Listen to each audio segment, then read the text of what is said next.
आपल्या राज्याचे लाडके उपमुख्यमंत्री, सर्वच माता भगिनींचे लाडके बंधू अजितदादा पवार यांना खरं तर अखेरचा निरोप देण्यासाठी उपस्थित आपल्या जुन्नर तालुक्यातील सर्व पक्षीय नेते मंडळी, सर्व शेतकरी वर्ग, माता भगिनी यांना प्रथमतः नमस्कार. खरं तर संधी आत्ता पण नव्हती बोलण्याची, कारण सगळेच मान्यवर मंडळी खूप वेळापासून बसलेली आहेत. परंतु ही संधी देण्याचं काम करणारं एक नेतृत्व म्हणजे सन्माननीय अजितदादा पवार. खरं तर ज्याला सर्वसामान्य कार्यकर्त्याची ज्याची नाळ होती, ज्याला सर्वसामान्यांचा विकास, गोरगरीब वंचितांचा विकास महत्त्वाचा होता, ते म्हणजे अजितदादा. मी 2 दिवसापूर्वी खरं तर काटेवाडीला गेले.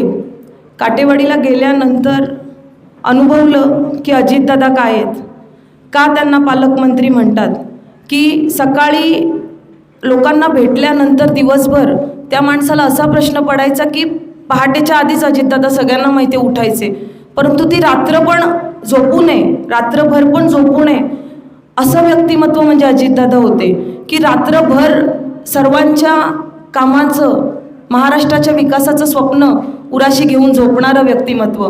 आणि भल्या पहाटे किंबहुना पहाटेच्याही आधी मध्यरात्रीपासून ती धडपड असायची ते स्वप्न पूर्ण करण्यासाठीची, असं व्यक्तिमत्व.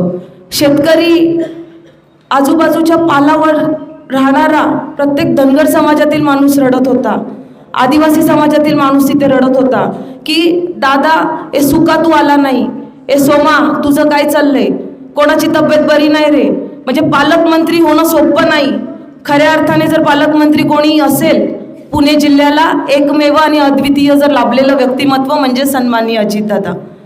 वाईट याचं वाटतं की जे घड्याळ प्रसिद्ध आहे, घड्याळ, पवार कुटुंबियांनी आपल्याला घड्याळ हे चिन्ह दिलं आणि त्या घड्याळामुळे अजितदादांची ओळख व्हावी, शेवटची ओळख व्हावी, याच्यापेक्षा दुःखद घटना कुठली नाही.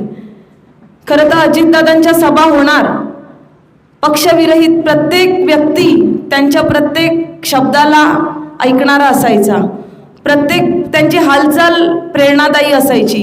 पण आज प्रत्येकजण त्या सगळ्या गोष्टींना मुकलेला आहे आणि ते नुसतं बोलत नव्हते, ते कामातून ते व्यक्त करत होते. आणि ही जी तळमळ आहे, मला वाटतं ह्या तळमळीला उभा महाराष्ट्र आणि विशेषत्वाने पुणे जिल्हा मुकलेला आहे. खऱ्या अर्थाने महिलांना जर कोणी बळ दिलं असेल ना, तर ते एकमेव अजितदादा होते. मी यावेळी या बोलण्यापेक्षा खूप वेळा मी अजितदादांना भेटलेली आहे. मी आजपर्यंत 80% समाजकारण आणि 20% राजकारणाची दिशा आणि दशा पाहिलेली आहे. परंतु हे सगळं पाहत असताना अजितदादांनी कधीही विचारलं नाही की तू कुठल्या पक्षाची कार्यकर्ती आहे, कधीच नाही. गेले एखादा कागद जर अजितदादांना दाखवला तर त्या कागदावर कार्यवाही ही केलीच गेली पाहिजे, या मताचे अजितदादा होते. आणि विशेषत्वाने त्यांच्या जाण्याने आमच्यासारख्या अनेक सर्वसामान्य कुटुंबातील संघर्ष करणाऱ्या मुलींच्या खरं तर लढाई ही आता अवघड झालेली आहे.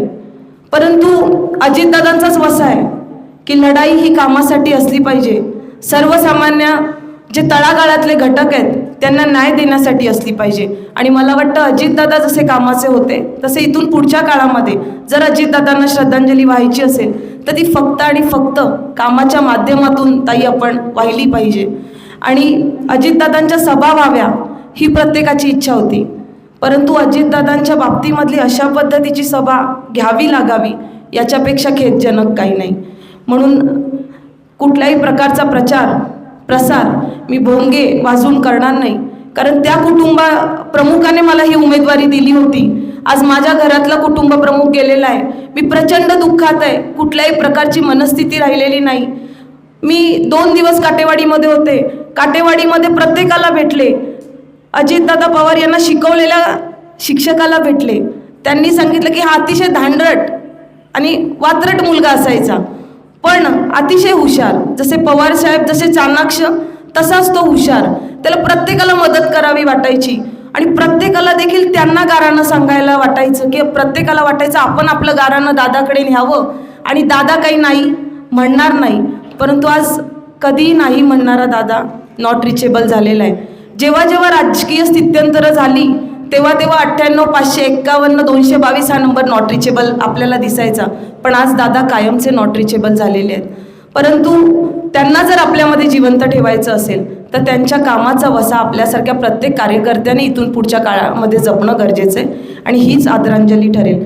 खरं तर अनेकांना बोलायचं होतं, परंतु माझी 2 मिनटं तुम्ही सगळ्यांनी मला संधी दिलीत आणि ऐकून घेतलं. नेताजी दादा, विशेषतः आपण मला ही संधी दिलीत. मी आपले ऋणनिर्देश सर्व पक्षीय कार्यकर्त्यांच्या वतीने पुन्हा एकदा दादांना आदरांजली आणि थांबते. धन्यवाद.